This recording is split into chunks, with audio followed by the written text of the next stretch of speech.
নবীকে প্রেরণ করা হয়েছে 40 বছর বয়সের। মানেটা কি?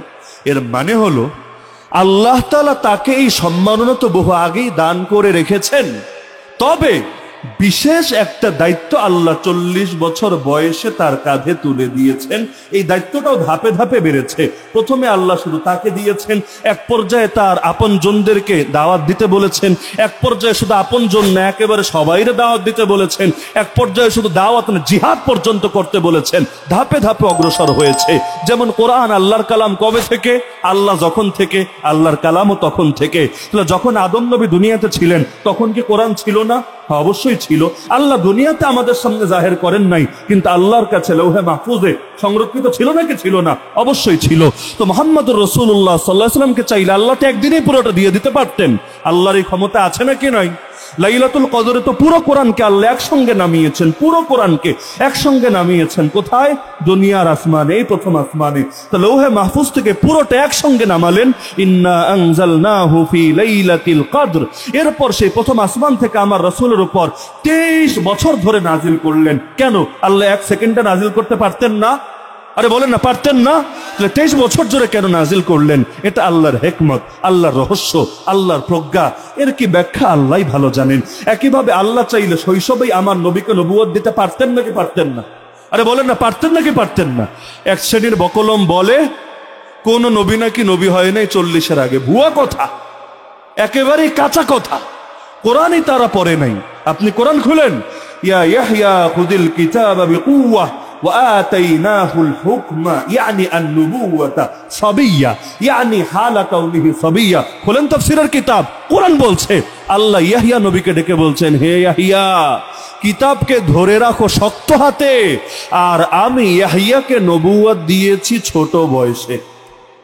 সবই মানেই হলো যে এখনো বালেগী হয়নি, প্রাপ্তবয়স্কই হয়নি। তা আমাদের দেশে বালেগ হয় কয় বছরে? ধরেন 12 থেকে 15টাই ধরলাম। তাহলে আল্লাহ তারও আগে তাকে নবুয়ত দান করেছেন। তো ওই সময় বালেগের বয়স কত ছিল আল্লাহ ভালো জানেন। তবে সবই মানে 40 না, ওটা আবার ভিন্ন শব্দ। তাহলে হাত্তা ইদা বালাগা আশুদ্দাহু ওয়া বালাগা 40 সানা, ওই টাইপের বাক্য বলা লাগবে। তাহলে আল্লাহকে সবাইরা 40-এ নবুয়ত দিয়েছেন, আগেও দিয়েছে। বলেন না? আপনারা ঈসা আলাইহিস সালামের ঘটনা পড়েন। যখন তিনি মায়ের কোলে মাত্র মারিয়াম আলাইহিস সালাম ছোট বাচ্চারা নিয়ে আসলেন, সবাই বলে ছি ছি ছি, তুই একটা পতিতা, একটা বেশ্যা, কি কাজ করলি তুই? ইয়া উখতা হারুন মা কানা আবুকি ইমরাআ সাউই ওয়া মা কানাত উম্মুকি বাগিয়া। কি বলবেন তিনি? কিছু বললেও লোকে বিশ্বাস করবে না, কসম খেয়ে বললেও বিশ্বাস করবে না। আবার আল্লাহ বলে দিয়েছেন, খবরদার আজকে কারো সঙ্গে কথা চলবে না, আজকে কথার রোজা।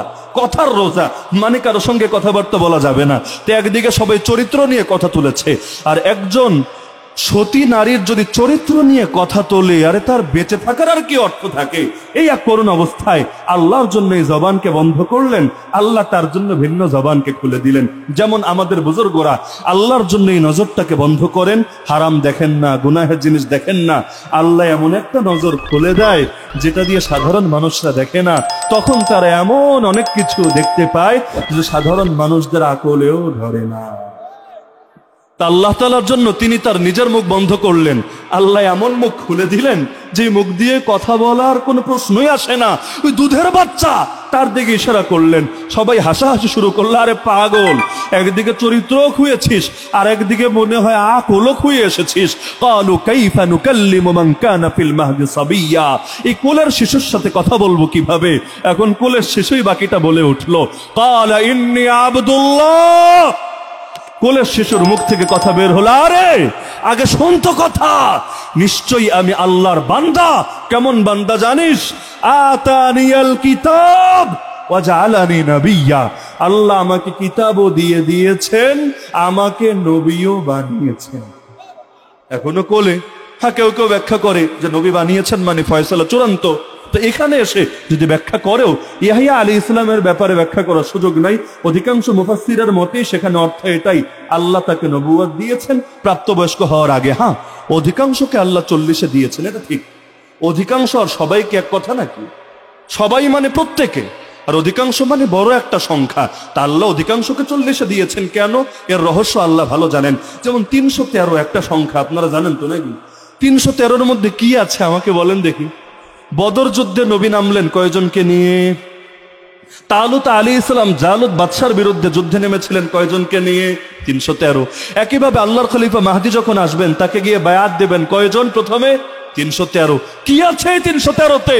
পৃথিবীর ইতিহাসে বড় বড় বিজয় নিয়ে আসছে মাত্র 313 জন মিলে। ব্যাখ্যা আমিও করতে পারবো না, আপনিও পারবেন না, কিন্তু এর যে কি রহস্য আল্লাহ অবশ্যই ভালো জানেন। যেমন রবিউল আউয়াল মাসে কি আছে বলেন দেখি?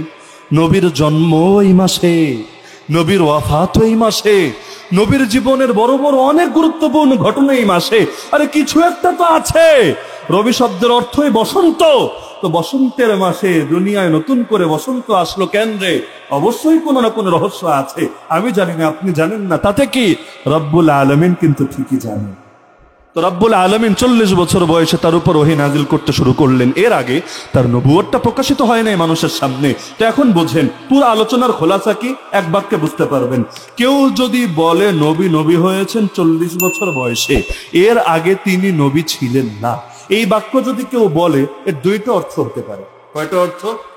এক নম্বরে হলো সে যে আগে নবী ছিলেন, মানে আল্লাহ রসুল যে আগে নবী ছিলেন এবং এই সংক্রান্ত যত হাদিস আছে, বুখারী মুসলিমের হাদিস, আরো যত সহি হাদিসে মানে না। দুনিয়া বহুত বাতিল ফেরকা আছে, ওরা কোরআনের বহু আয়াত মানে না, নবীজির বহু হাদিস মানে না। এরকম যদি কোনো ভণ্ডকে পান, তারে কাফের বলতে কোনো ভুল করবেন না। আর যদি এমন হয় যে না, তিনি সব জানেন এবং মানেন, তিনি অস্বীকার করেন, এমন কোন দলিল নাই। শেখ আহমদুল্লাহ নিজে আমাকে ভয়েস পাঠিয়েছেন, এখনো আমার কাছে সংরক্ষিত আছে হুবহু।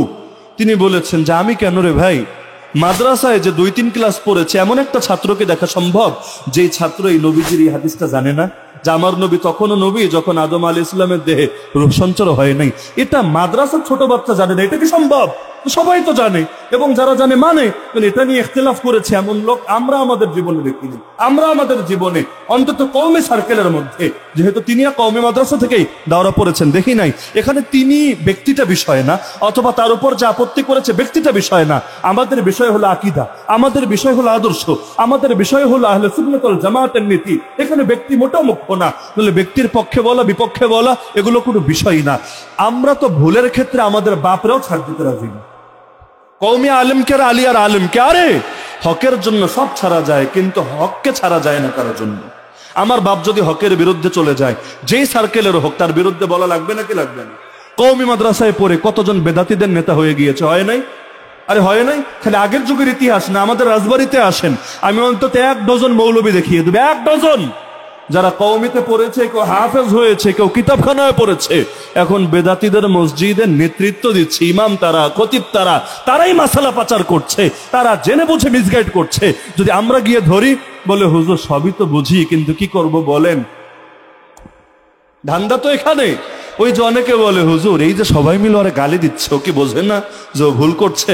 আমি বলি ভাই, ও জানে যে ওরে গালি দেবে, গালি খাওয়ার জন্যই কাজটা করে। কেন জানো? তুমি গালি দিবা ব্যাপার না, কারণ তুমি আগেও তারে বুকে জড়ায় নিতে বিষয়টা এমন না, আগেও তারে মহব্বত করতে বিষয়টা এমন না, তোমার গালিরে সে গোনে না, কিন্তু তার সার্কেলে সে যে দামি হচ্ছে এটাই মূল বিষয়। মূল কাহিনী বুঝতে পারছেন? গালিগালা সবাই করুক ব্যাপার না, দল ঠিক থাকলে হলো, ধান্দা ঠিক থাকলে হলো। ধান্দা যদি ঠিক থাকে আর বাকি কোনো কিছু লাগে না, সবকিছু বাকি তেমনি চলে। তো কেউ যদি বলে যে আমার নবী আগে নবী ছিলেন না, এর মানে হলো দুনিয়ায় সবার সামনে প্রকাশিত হয় নাই। ওই যে আব্দুল্লাহ বিন আব্বাসের যে হাদিসটা, ওইটাই আর কি, 40 বছরে তিনি নবী হয়ে প্রেরিত হয়েছেন, মানে সকলের সামনে এটা প্রকাশিত হয়েছে, সকলের সামনে বাস্তবতাটা উন্মোচিত হয়েছে, তাহলে তাকে কাফের বলার কোনো সুযোগ নাই। আবার কেউ যদি এই অর্থে বলে যে আল্লাহর নবী তখন থেকে নবী যখন আদম আলাইহিস সালামের দেহে রূহ সঞ্চার হয় নাই, এখান থেকে সে যদি বোঝে যে আল্লাহর নবী তো আগ থেকেই নবী, তো 40 বছর পর্যন্ত তিনি নবুয়তকে গোপন রেখেছেন, তিনি মানুষকে দাওয়াত দেন নাই, তিনি এই রিসালাতের দায়িত্ব পালনে গাফলতি করেছেন, তাহলে ও এক ভণ্ড। মনে থাকবে তো ইনশাআল্লাহ? তাহলে হককে দুইটার মাঝামাঝি। আল্লাহ নবীকে আল্লাহ নবুয়ত দিয়েছেন কবে? আদম নবীর দেহে রূহ ঢুকানোর আগে। সেই নবুয়ত দেওয়ার অর্থ কি? সেই নবুয়ত দেওয়ার আসল অর্থ কি আল্লাহ ভালো জানেন। তবে এটা শুধু লিখে রাখা না, শুধু এলেমে জানা না, বরং আল্লাহ তাআলা তার রূহকে, তার হাকিকতকে এই সম্মানের চাদর পরিয়ে দিয়েছেন, মাথায় নবুয়তের তার চড়িয়ে দিয়েছেন। তবে দুনিয়ায় পাঠানো 40 বছর পর যখন প্রথম ওহী নাজিল হলো, যখন আল্লাহ নবী সাল্লাল্লাহু আলাইহি ওয়াসাল্লাম 6 মাস স্বপ্ন দেখলেন, তারপর কোরআনের আয়াত নাযিল হলো, ইকরা বিসমি রাব্বিকাল্লাযী খালাক।